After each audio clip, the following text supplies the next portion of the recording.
अस्सलाम वालेकुम। इस लेक्चर में हम देखेंगे एक और एप्लीकेशन कॉजेस लॉ की डिफरेंशियल वॉल्यूम एलिमेंट पे अप्लाई करेंगे। पहले हमने जो देखा है एप्लीकेशन अप्लाई की थी कॉजेस लॉ की, उसमें हमने ये देखा था कि इलेक्ट्रिक फील्ड और जो फ्लक्स है, टोटल फ्लक्स या फिर चार्ज इनक्लोज्ड एक बॉडी में, वो किस तरह से निकाला जा सकता है एक ऑल्टरनेटिव वे में, एक ईजियर वे में। लेकिन उसके लिए ये शर्त थी कि वो गॉसियन सरफेस को कंसिडर करना पड़ता था, यानी सिमेट्रिकल बॉडीज़ के लिए हमने या सिमेट्रिकल सरफेसेस के लिए हमने उसको अप्लाई किया था। But what if we have a non symmetrical surface, तो उसके लिए हम किस तरह से गॉसेस लॉ को अप्लाई करके अपनी वैल्यूज़ को निकाल सकते हैं, या अपनी जो कुछ रीजन की किसी पर्टिकुलर रीजन की वैल्यू को निकाल सकते हैं, यानी फ्लक्स को या फिर जो चार्ज इनक्लोज्ड है उसको निकाल सकते हैं, कैलकुलेट कैसे कर सकते हैं, या इलेक्ट्रिक फील्ड को कैसे कैलकुलेट कर सकते हैं। तो इसके लिए एक हम कंसिडर करेंगे यहाँ पर एक और एग्जांपल इसमें डिस्कस करेंगे। सो अब लेकिन ये जो आपको मैंने बताया ये नॉन सिमेट्रिकल सरफेस है, तो उसके लिए हम मतलब नॉन सिमेट्रिकल होने का मतलब ये है कि इस पर जैसे हमने पहले ये चीज़ डिड्यूस की थी कि ऐसी बॉडी होनी चाहिए जिस पर जो फ्लक्स जो पास कर रहा है उसके सरफेस से वो या तो कांस्टेंट हो या फिर ज़ीरो हो, या यानी कि या तो नॉर्मल हो या टेंजेंशियल हो उसके सरफेस पे। तो लेकिन अगर कोई इरेगुलर सी बॉडी है तो उसके लिए हम क्या कर कर सकते हैं। तो उसके लिए अ,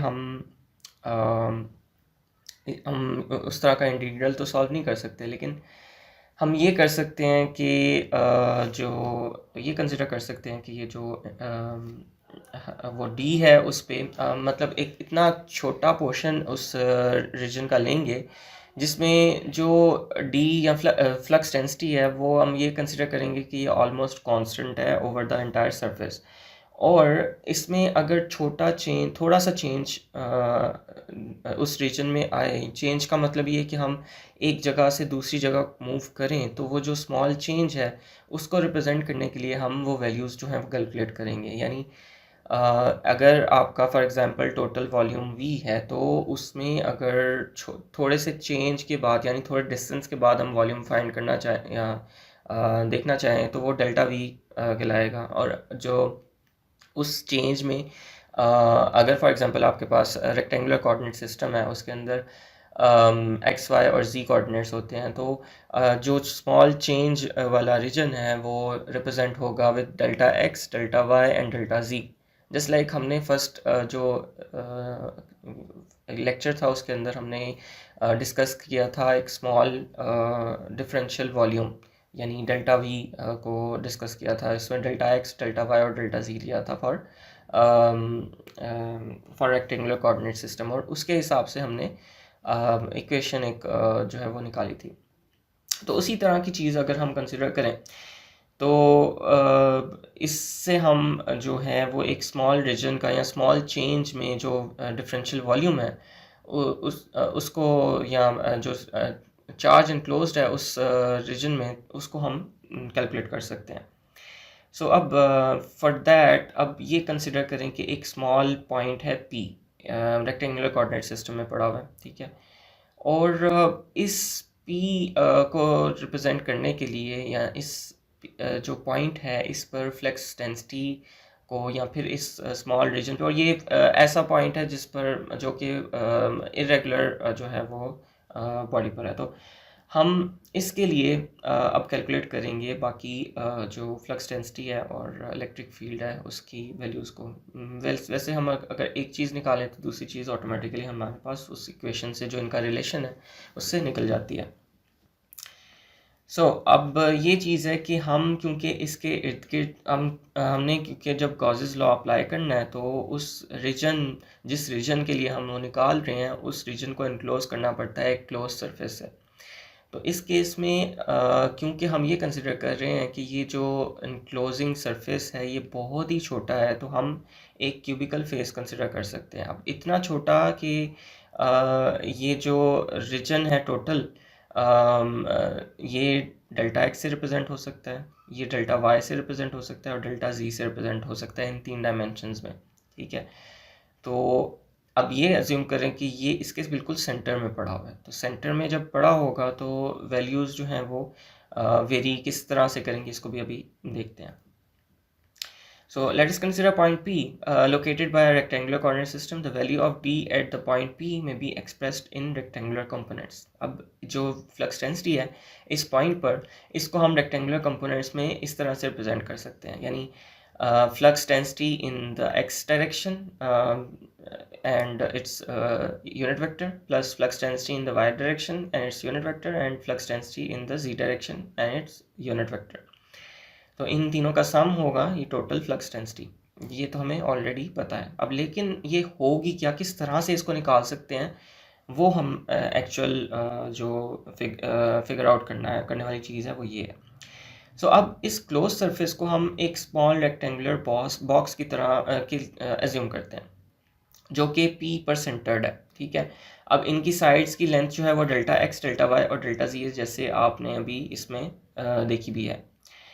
सो इसके लिए जो फ्लक्स डेंसिटी है वो हमारे पास होगी D is equal to D zero, जो हमने अभी देखी है। टोटल फ्लक्स जो चार्ज एनक्लोज्ड है उसकी equation according to Gauss's law आपको ऑलरेडी जिससे फेमिलियर है, D dot D S over the entire surface is equal to the charge enclosed.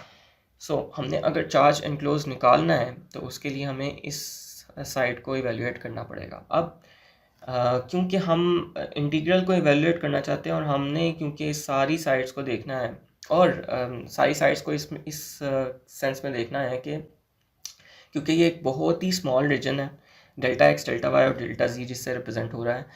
तो अब ये इस स्मॉल रीजन की वजह से अब ये तो नहीं हम कह सकते कि फ्लक्स जो है वो या तो नॉर्मल है या टेंजेंशियल है। हम ये कहते हैं कि फ्लक्स इस पूरे रीजन पर कांस्टेंट है, एक तरह का फ्लक्स जो है वो फ्लो कर रहा है। तो जैसे फॉर एग्जांपल अगर मैं कहता हूँ कि फ्लक्स जो है वो इसकी direction upwards in the positive z direction है, तो वो इस तरह से ही डायरेक्शन होगी। लेकिन ये है कि क्योंकि रीजन बहुत ही स्मॉल है तो इस वजह से इस पूरे रीजन पर एक जैसा फ्लक्स होगा, सिर्फ इस फेस पर नहीं होगा, इस फेस पर नहीं होगा, सिर्फ इस फेस पे या इस फेस पे नहीं होगा, ये सारे फेसेस पर एक जैसा फ्लक्स जो है वो एग्जिस्ट करेगा। तो अब ये होगा कि क्योंकि ये पूरे के पूरे ये जो रीजन है इसके ऊपर पूरे के पूरे वॉल्यूम पे हमने निकालना है, फ्लक्स निकालना है, तो जितनी साइड्स हैं इसकी उन पे इंडिविजुअली हमें देखना पड़ेगा कि क्या क्या वैल्यूज़ आ सकती हैं। सो इस केस में क्योंकि एक क्यूब कंसिडर हो रहा है तो एक क्यूब की 6 साइड्स होती हैं। अब ये 6 की 6 साइड्स पे इंडिविजुअली जो फ्लक्स होगा उनका सम हमारे पास जो है वो हम उसको इंटीग्रेट करेंगे, ठीक है। यानी जो डी डॉट डी एस है ये जो इंटीग्रल है, ये जो इंटीग्रेंट है, ये इसकी वैल्यू फ्रंट फेस के लिए, बैक फेस के लिए, लेफ़्ट, राइट, टॉप और बॉटम सब के लिए इंडिविजुअली कैलकुलेट करके हम इन सब को सम अप करेंगे, तब हमारे पास टोटल चार्ज एनक्लोज जो है वो निकलेगा। लेकिन ये डिफरेंशियल केस में निकलेगा, ठीक है, यानी एक बहुत ही स्मॉल रीजन की बात हो रही है। सो अब इनको इंडिविजुअली हम देखते हैं कि फ्रंट के लिए क्या होगा, बैक के लिए क्या होगा, लेफ़्ट, राइट, टॉप और बॉटम के लिए क्या होगा। सो पहले फ्रंट फेस को कंसिडर करते हैं। तो फ्रंट फेस जैसे आपके पास ये वाला फ्रंट फेस है। अब इस फ्रंट फेस के लिए हमने डी डॉट डी एस को देखना है कि वो क्या होगा। जो ये फ्रंट फेस है ये क्योंकि ये है डायरेक्शन एक्स की डायरेक्शन में, जैसे ये कोऑर्डिनेट सिस्टम से आप देखें तो ये फ्रंट फेस जो है वो एक्स की डायरेक्शन में है। सो जो इसका कंपोनेंट बनेगा वो एक्स वाला कंपोनेंट बनेगा, जो ये वाला कंपोनेंट है एक्स वाला कंपोनेंट बनेगा। और रही बात अब डी एस की, तो डी एस क्या होगा, delta z delta y into d x, क्योंकि ये एक्स वाला फेस है, ठीक है, पॉजिटिव एक्स डायरेक्शन में फेस है। सो इस फैक्ट को अगर इसमें इंक्लूड करें हम, तो हमारे पास जो वैल्यू बनती है फ्रंट फेस की इंटीग्रल की वो होती है D front dot delta S front. अब इसकी भी हमें पता लग गया कि ये सिर्फ एक्स कंपोनेंट है इसका, और इसका भी पता लग गया कि ये डेल्टा वाई और डेल्टा जी है, सही। तो दूसरा ये कि जो हमारे पास ये डी एक्स फ्रंट है वो क्या होगा, जो इसका एक्स कंपोनेंट है वो क्या बनेगा। तो उसके लिए क्योंकि अब हमने ये जो पॉइंट है, ये पॉइंट की अगर हमें वैल्यू पता है, ठीक है, तो इस पॉइंट से इस फेस के दरमियान जो हमारे पास फ्लक्स हो फ्लो करेगा, उनका सम हमारे पास टोटल जो फ्लक्स एक्स का कंपोनेंट है वो उससे डिनोट होगा। यानी कि flux at this point and flux due to the change in this value in the x direction. So this will be equal to d x zero. D x zero actually यहाँ पे origin वाला point, यानी ये origin centre origin की बात नहीं हो रही, यानी ये इस पॉइंट के ओरिजिन की बात हो रही है। डी एक्स ज़ीरो इस पॉइंट का जो फ्लक्स है प्लस फ्लक्स डेंसिटी, प्लस यहाँ से ये इस फ्रंट फेस का जो फ्लक्स का चेंज है ना, ये उसकी बात हो रही है। So this will B this value D x zero जो उस पॉइंट पर है, plus delta x by to इस तरह से कि ये है हमारे पास टोटल जो रीजन हमने कंसिडर किया है ये डेल्टा एक्स है, और ये क्योंकि इसके सेंटर में पड़ा हुआ है तो इसके फ्रंट और बैक का जो डिस्टेंस है वो delta x by two plus delta x by two ही होगा, सही है। तो ये क्योंकि बिल्कुल सेंटर में पड़ा हुआ है तो ये plus delta x by two इसका डिस्टेंस होगा। So it will be delta x by two multiply by rate of change of this flux in the x direction with respect to x, सही। तो ये जो rate of change of D x है, क्योंकि ये एक बहुत ही स्मॉल रीजन है तो हम इसको कह सकते हैं कि ये एक डिफरेंशियल चेंज है, बहुत ही जैसे आपने पार्शियल डिफरेंशियल इक्वेशंस और ऑर्डिनरी डिफरेंशियल इक्वेशंस देखी होंगी। तो जो पार्शियल जो चेंज है यानी इस रीजन का, हम वो चीज़ कंसिडर कर रहे हैं। सो इस फैक्टर को हम रिप्लेस कर सकते हैं with this partial of partial differential of this D x component, ठीक है, हम इससे रिप्लेस कर सकते हैं। सो टोटल जो फ्रंट का हमारे पास बनेगा, यानी कि इस ये जो वैल्यू थी d x front, that will be at that point जो कि हमारा पॉइंट पी था, plus delta x by two multiplied by the rate of change of flux at flux density with x, सही। तो अब ये एक्चुअली इस पार्शल से हम इतना वो आपको घबराने की ज़रूरत नहीं। ये नॉर्मल हम जो जैसे डिफ्रेंशिएशन करते हैं विद रिस्पेक्ट टू, इस केस में एक्स है, तो वही चीज़ यहाँ पर कंसिडर होगी, तो हम वही करेंगे आगे, फिर इसको देखते हैं और क्या होगा। सो ये जैसे मैंने आपको बता दिया है कि जो फ्रंट वाला ये जो डी एक्स ज़ीरो है वो क्या है, और डेल्टा एक्स बाई टू, ये सारा मैंने स्टेप बाय स्टेप आपको बता दिया कि वो क्या होगा। अब इस वैल्यू को अगर हम यहाँ पर रिप्लेस करेंगे तो हमारे पास जो वैल्यू आएगी फ्रंट की टोटल इंटीग्रल की, that will be D x zero plus delta x by two partial of X D X divide by partial of X, और multiply by delta Y delta Z, ये तो differential change था, ठीक है। अब back surface की अगर consider करें, इसी तरह से जैसे फ्रंट का हमने कंसिडर किया था उसी तरह से बैक सरफेस भी एक्स का है लेकिन नेगेटिव एक्स डायरेक्शन में। सो ये जो बैक वाला होगा दैट विल बी जो बैक फेस होगा ये फिर भी ये still delta Y delta z होगा लेकिन इस नेगेटिव डायरेक्शन में, सो इस वजह से इसके साथ नेगेटिव साइन आ जाएगा। अब रहेगी बात इसकी, डी एक्स बैक क्या होगा, that will be equal to d x zero, यानी जैसे हमने अभी लिया था ये वाला पॉइंट प्लस ये जो डिफरेंशियल चेंज है इसमें डेल्टा एक्स में, वो वाली वैल्यू। इसी तरह से बैक वाले फेस के लिए भी ये वाला पॉइंट माइनस दिस चेंज, ठीक है, माइनस इसलिए क्योंकि वो नेगेटिव साइड पर है इस वजह से। So this will be equal to delta d x zero जो उस पॉइंट का फ्लक्स है, flux density, minus delta x by two, same value है क्योंकि, तो इस वजह से सेम वैल्यू ही रिप्लेस होगी। अब इसको हम रिप्लेस करें इस इक्वेशन में तो हमारे पास ये बनता है minus D x zero plus delta x by to, ये वाला माइनस माइनस प्लस हो गया तो इस वजह से यहाँ पे प्लस आ गया, delta x by two partial of D x divided by partial of X, और वही डेल्टा वाई डेल्टा जी इसके साथ। अब इन दोनों को अगर हम कंबाइन करें तो हमारे पास इसको और इसको कंबाइन करें तो डी एक्स ज़ीरो तो वैसे ही कैंसिल आउट हो जाता है, सिर्फ ये रह जाता है delta x by two plus delta x by two which is equal to delta x delta Y delta जी और partial of D x by partial X. तो हमारे पास ये फ्रंट और बैक की जो इक्वेशन है वो ये बनती है। और इसी प्रिंसिपल पे अगर हम टॉप बॉटम और लेफ़्ट राइट फेसेस को कंसिडर करें तो हमारे पास लेफ़्ट राइट की जो इक्वेशन है वो बनती है partial of with respect to y, क्योंकि जो लेफ़्ट और राइट फेस है ये आप देखें कि ये वाई कोऑर्डिनेट को फॉलो कर रहा है। जो राइट वाला फेस है ये पॉजिटिव वाई डायरेक्शन में है और लेफ़्ट वाला फेस नेगेटिव वाई डायरेक्शन में, और टॉप और बॉटम जो है वो जी वाले कोऑर्डिनेट को फॉलो कर रहे हैं। तो जो बॉटम है वो नेगेटिव ऑफ जी डायरेक्शन में है और टॉप वाला जो फेस है वो है पॉजिटिव जी डायरेक्शन में। सो इन फैक्ट्स को अगर हम कंबाइन करें तो हमारे पास लेफ़्ट राइट के फेस की जो वैल्यू आती है वो आती है partial differential of y with respect to y into delta x delta y and delta जी, और जो टॉप और बॉटम का सम बनता है that will be equal to partial differential of z into delta x delta y and delta जी।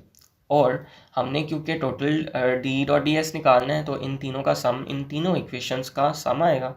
तो हम इन तीनों equations में एक चीज़ कॉमन है डेल्टा एक्स डेल्टा वाई और डेल्टा जी, तो इसको सेपरेट कर सकते हैं हम और इसको कॉमन ले सकते हैं और बाकी तीनों को ऐड करेंगे तो हमारे पास total D dot D S की वैल्यू निकलेगी। ठीक है, ये होगा partial of D X with respect to X plus partial of dy with respect to y and partial of dz with respect to z। अब ये dx, dy और dz को समझना आपके लिए ज़रूरी है कि dx, dy, dz है क्या एक्चुअली। ये एक्चुअली आपके जो फ्लक्स डेंसिटी है उसके कंपोनेंट्स हैं, x component, y component and z component. अगर हम dx की बात करेंगे तो इसका मतलब यही होगा कि ये जो भी डिफरेंस वो है फ्लक्स डेंसिटी है उसमें जो टोटल वेक्टर है फ्लक्स डेंसिटी का उसमें से सिर्फ x कंपोनेंट की बात हो रही है, इस केस में सिर्फ y कंपोनेंट की बात हो रही है और इस केस में सिर्फ z कंपोनेंट की बात हो रही है। ये चीज़ आगे न्यूमेरिकल एक सॉल्व करेंगे हम इंशाल्लाह, उसमें आपको मैं मज़ीद क्लियर करूँगा कि ये क्या चीज़ है। So anyways, so total expression becomes d dot ds is equal to q, which was equal to charge enclosed. This is also equal to this whole equation.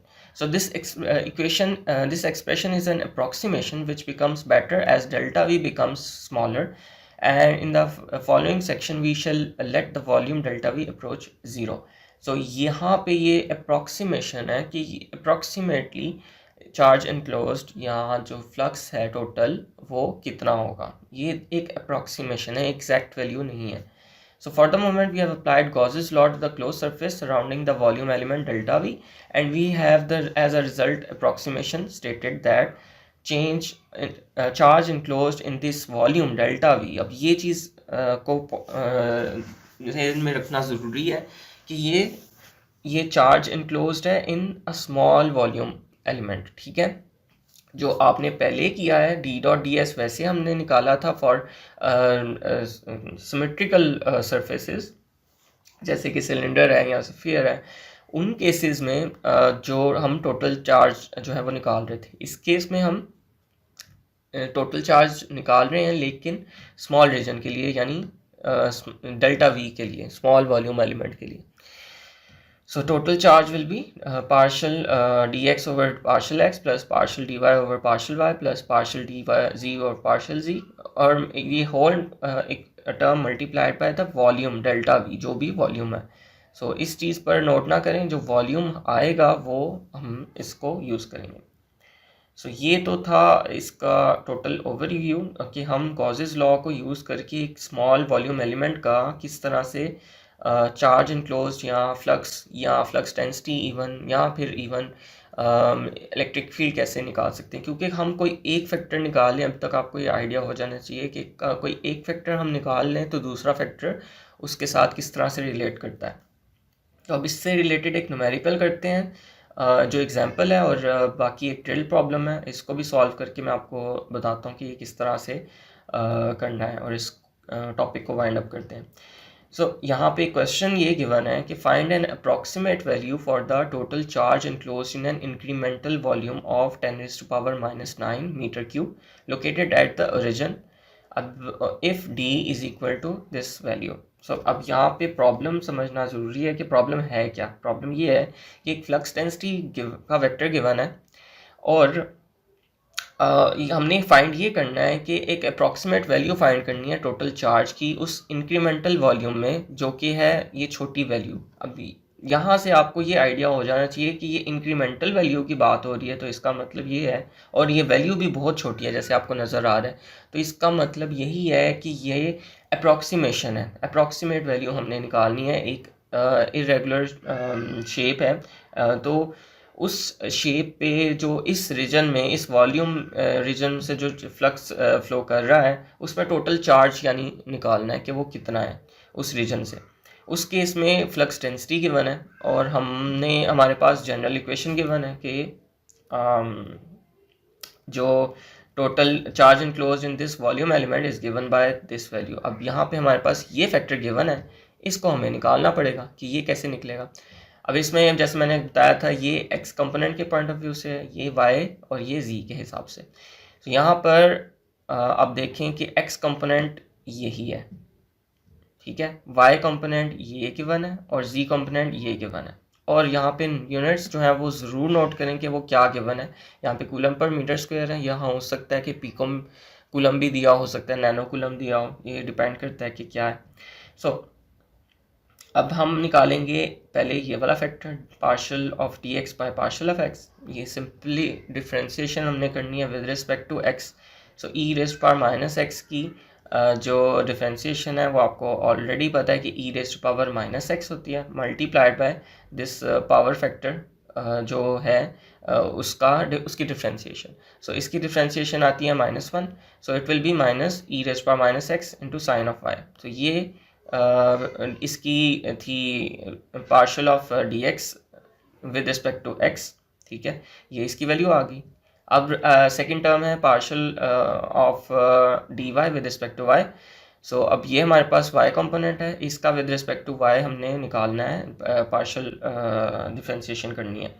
सो ये कंपोनेंट तो एज इट इज़ आएगा, ई raise power minus x वाला factor as it is आएगा क्योंकि ये constant है। आगे cos of y का माइनस साइन ऑफ y होता है, और माइनस माइनस प्लस हो गया, तो ये e raise power minus x into sine of y आ गया। इसी तरह से इसकी डिफ्रेंशिएशन करेंगे इसके z कंपोनेंट की with respect to z। So इसमें एक ही टर्म है 2z, तो 2z का differentiation with respect to z will be equal to 2, तो ये कांस्टेंट वैल्यू आ गई। तो ये टोटल हमारे पास वैल्यू आ गई। अब क्योंकि एक और चीज़ गिवन है कि ये लोकेशन जो है इस पॉइंट की वो है ओरिजिन पर। ओरिजिन का मतलब क्या हुआ कि x, y और z तीनों 0 0 0 है। अब हमारे पास ये वैल्यूज़ तो आ गई, लेकिन इसमें पॉइंट भी हमें पता लगना चाहिए कि पॉइंट की लोकेशन क्या है। उसके हिसाब से हम वैल्यूज़ को इसमें पुट करेंगे, और फिर हमारे पास एक्चुअल जो differential change in differential charge जो है उस वॉल्यूम रीजन को जो फॉलो के अंदर इनक्लोज्ड है वो हमें पता लगेगा। सो इस लोकेशन को हम इसमें पुट करेंगे तो ये एक्स कंपोनेंट और y component sine of zero की वजह से वैसे ही ज़ीरो हो जाएगा, और सिर्फ रह जाएगा जी कंपोनेंट जो कि है 2, ठीक है। तो पहली दो एक्सप्रेशंस वैसे ही ज़ीरो हो गई, और तीसरी एक्सप्रेशन क्योंकि ऑलरेडी कांस्टेंट थी तो वो वही रहेगी। तो क्योंकि हमने ये करना होता है, इसका सम करना होता है, तो हमारे पास यहाँ पे इसकी जगह सिर्फ 2 रह जाएगा, multiplied by that volume delta v is given as 10⁻⁹ metre cube. So 2 multiply by delta v, तो ये हमारे पास टोटल चार्ज इनक्लोज जो है वो इस डिफरेंशियल वॉल्यूम एलिमेंट में वो है 2 नैनो कूलम, नैनो 10⁻⁹ सो ये हमारे पास टोटल चार्ज जो है वो निकला है एट द एंड, ठीक है। दोबारा से एक दफ़ा रिपीट करता हूँ कि अभी हमने पिछली प्रॉब्लम्स में से टोटल चार्ज इनक्लोज निकाला है यूजिंग गॉसेस लॉ। हमने क्या किया था कि सिमेट्रिकल जो सरफेसेस हैं जैसे कि स्फीयर है या फिर सिलेंडर है, उसको कंसिडर करके उसके हिसाब से हमने जो चार्ज इनक्लोज है या फिर जो फ्लक्स डेंसिटी है या फिर जो इलेक्ट्रिक फील्ड है उसको कैलकुलेट किया था। लेकिन यहाँ पे प्रॉब्लम थोड़ी सी डिफरेंट है, वो इस तरह से कि हमने ये कंसिडर किया है कि जो बॉडी है, जो सरफेस रीजन है वो हमारे पास एसिमेट्रिकल है, और कंसिडर नहीं किया, बल्कि एक्चुअल प्रॉब्लम ये है कि एसिमेट्रिकल सरफेस के लिए गॉसेस लॉ को किस तरह से यूज़ कर सकते हैं। तो यहाँ पे उसका सोल्यूशन ये है कि हम उसमें स्मॉल वॉल्यूम के लिए कैलकुलेट करते हैं, और जितने भी उस पूरे के पूरे सरफेस को हमने जितने वॉल्यूम्स में वो किया हुआ है, डिस्ट्रीब्यूट किया, उनके लिए इंडिविजुअल कैलकुलेट करके उनको सम अप करके टोटल वैल्यू कैलकुलेट करते हैं। लेकिन अगर आपको क्वेश्चन पूछा जाएगा इन अदर वर्ड्स, तो डिफरेंशियल वॉल्यूम के लिए ही पूछा जाएगा, एक रीजन के लिए, या मैक्सिमम 2 या 3 रीजन्स के लिए पूछा जा सकता है। टोटल इस तरह से पूरी की पूरी बॉडी के लिए नहीं पूछा जाएगा। एसिमेट्रिकल के लिए आपको डिफरेंशियल वॉल्यूम का हवाला दिया जाएगा, इंक्रीमेंटल वॉल्यूम जिसको हम कहते हैं, इसका हवाला दिया जाएगा। इसी से आपको पता लग जाना चाहिए कि आपने इसकी डिफरेंशियल फॉर्म जो है वो उसको यूज़ करना है कैलकुलेट करने के लिए ये अपना ये चार्ज। यानी इन अदर वर्ड्स, पहले आपने इंटीग्रल फॉर्म यूज़ की थी for calculating the total charge enclosed for symmetrical surfaces. अब यहाँ पे डिफरेंशियल फॉर्म हम यूज़ कर रहे हैं for calculating the total charge enclosed for differential volume element. सही। तो अब हम देखते हैं न्यूमेरिकल जो यहाँ पर गिवन है, ये ड्रिल प्रॉब्लम जो गिवन है, उसको देखते हैं कि वो कैसे सॉल्व करनी है। प्रॉब्लम जो है वो उसको देखते हैं, अंडरस्टैंड करने की कोशिश करते हैं पहले कि प्रॉब्लम गिवन जो है वो क्या है और उसको सॉल्व कैसे करना है, वो हम देखते हैं उसका सॉल्व करने का क्या तरीका है। तो in free space let D is equal to this value. अब यहाँ पर एक फ्री स्पेस रीजन दी हुई है और फ्लक्स डेंसिटी दी हुई है in the x Y and z direction. इसका मतलब कि एक रेक्टेंगुलर कोऑर्डिनेट सिस्टम को कंसिडर किया हुआ है। Find the total electric flux passing through the rectangular surface, z is equal to 2, x is between 0 and 2 and y is between 1 and 3 in the az direction। इसका मतलब ये हुआ कि z वाले पॉजिटिव z वाले फेज को cut करके यहाँ पे पूछा हुआ है और ये सरफेस दिया हुआ है, इस सरफेस को इवेल्युएट करना है for finding the total electric flux. तो इस प्रॉब्लम को अंडरस्टैंड करने की कोशिश करते हैं। यहाँ पर हमने टोटल इलेक्ट्रिक फ्लक्स फाइंड करना है। तो जैसे कि मैंने बताया कि एक टोटल इलेक्ट्रिक फ्लक्स फाइंड करने के लिए हमारे पास ऑलरेडी एक जनरल इक्वेशन है, जनरलाइज इक्वेशन है। उस इक्वेशन को और उस रूल को हम फॉलो करके जो है वो flux density, total electric flux जो है वो पास फाइंड करेंगे। तो flux is equal to d dot D s integral over the entire surface. अब ये सरफेस कौन सा होगा? In the positive z direction, जैसे कि यहाँ पर गिवन है। मैं आपको दिखा भी देता हूँ, जैसे यहाँ पर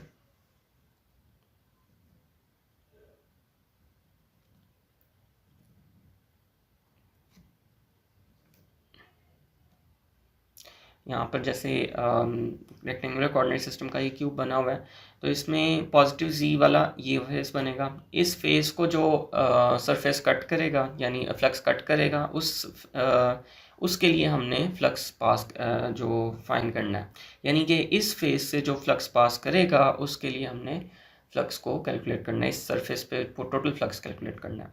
सो ये फेस जो है, यहाँ से हमें पता लग रहा है कि ये इसके दो ये कौन से वाला फेस है, पॉजिटिव जी डायरेक्शन में है, और इसके जो दो कोऑर्डिनेट्स बनते हैं वो है डेल्टा एक्स, जो दो साइड्स बनती हैं वो है डेल्टा एक्स और वाई। सॉरी, इस केस में डेल्टा एक्स नहीं है क्योंकि ये टोटल चार्ज हमने फाइंड करना है, टोटल फ्लक्स फाइंड करना है। So this will be D X and D Y. इस over this D X and D Y हमने इसको इंटीग्रेट करना है। सो टोटल जो बनेगा हमारे पास, ये मैंने सॉल्व किया हुआ है, तो इसको हम देखते हैं। ये कुछ ज़्यादा हो गया, हाँ जी। सो इसको हम देखते हैं। हमारे पास फ्लक्स गिवन ये है, हमने फ्लक्स फाइंड करना, फ्लक्स डेंसिटी गिवन ये है, फ्लक्स फाइंड करना है at this location. Sorry, this is not location, ये हमारे पास टोटल रीजन है। z इज इक्वल टू 2 है और x is between 0 and 2 and y is between 1 and 3।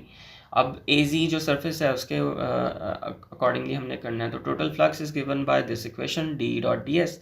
तो इसमें D और DS इसको निकालना ज़रूरी है। D ऑलरेडी हमारे पास गिवन है, DS हमें पता होना चाहिए। अब DS जैसे मैंने अभी आपको बताया, क्योंकि जी फेस को कट कर रहा है पॉजिटिव जी फेस को, तो इसमें डी एक्स डी वाई का फैक्टर होगा इंटू ए ऑफ जी, क्योंकि ये पॉजिटिव यूनिट डायरेक्शन की रिप्रेजेंटेशन है।